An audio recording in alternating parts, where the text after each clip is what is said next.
to Justice. I'm Judge Jeanne Pirro. Thanks so much for being with us tonight.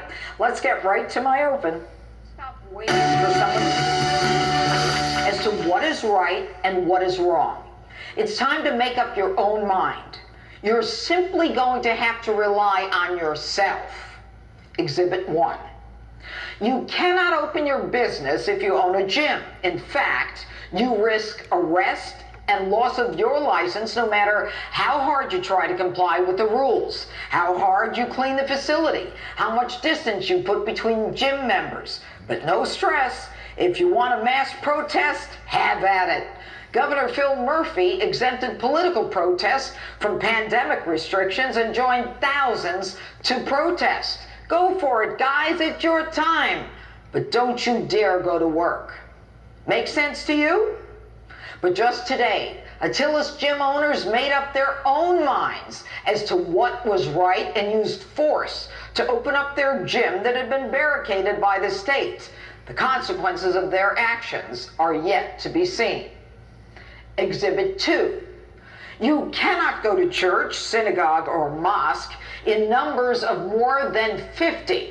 But multiply that number or bring 499 of your friends and all 500 of you hit a movie theater down the street, or hell, all of you show up at a casino, hang out, play blackjack, hit the roulette wheel, throw some craps.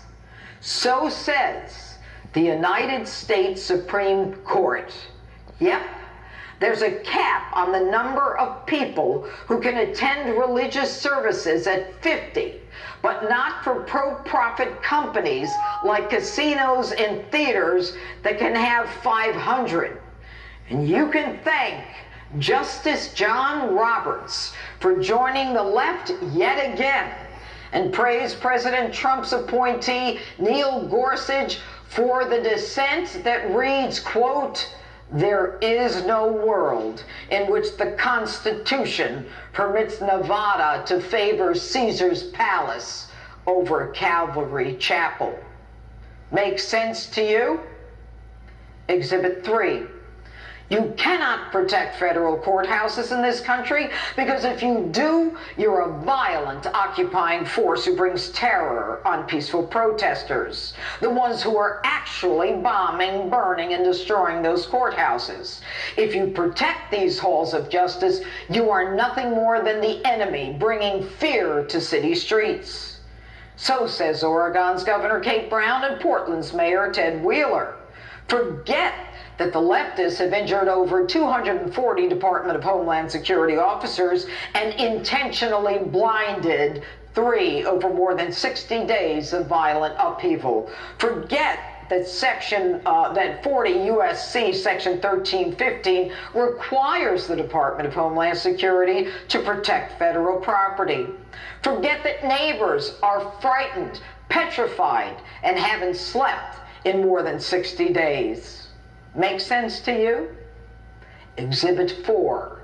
You cannot use hydroxychloroquine as a possible therapeutic for use in the early stages of the coronavirus because it can kill you. And it's now actually against the law in one state to use it off-label. The drug that has been used for 60 years is now demonized, marginalized, and in some states banned for use as a treatment because President Donald Trump dared to mention it.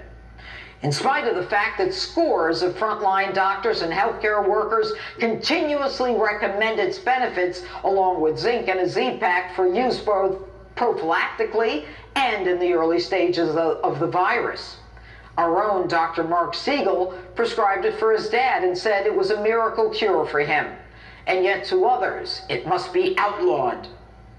Make sense to you? Exhibit 5. Dr. Fauci, the head of the National Institute of Health and Infectious Diseases for over 40 years, who supposedly understands infectious diseases, has told us that the people of the United States don't need to be worried about COVID because it's not a major threat. We don't need to wear masks. Then we need to wear masks. That it's okay to hook up on Tinder, but plan to never shake hands again.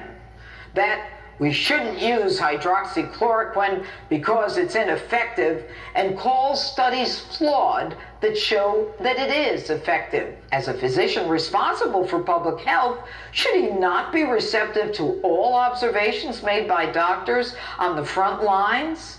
Not just chase a vaccine, but find ways to address symptoms and complications and arrest the progression of a viral disease?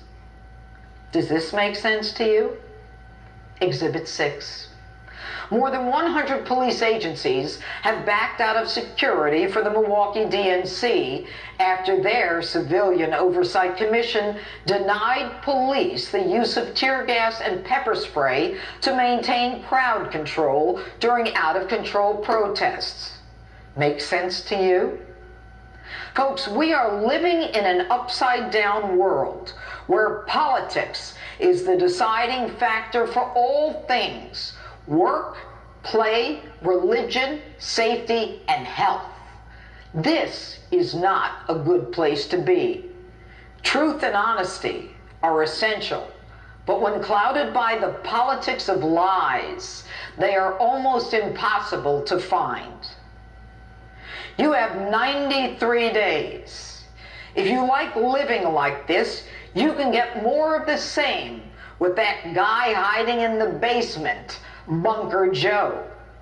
It's time to take America back and get it back on track with President Donald Trump. And that's my open. Let me know what you think on my Facebook, Twitter, #Judge Jeanne.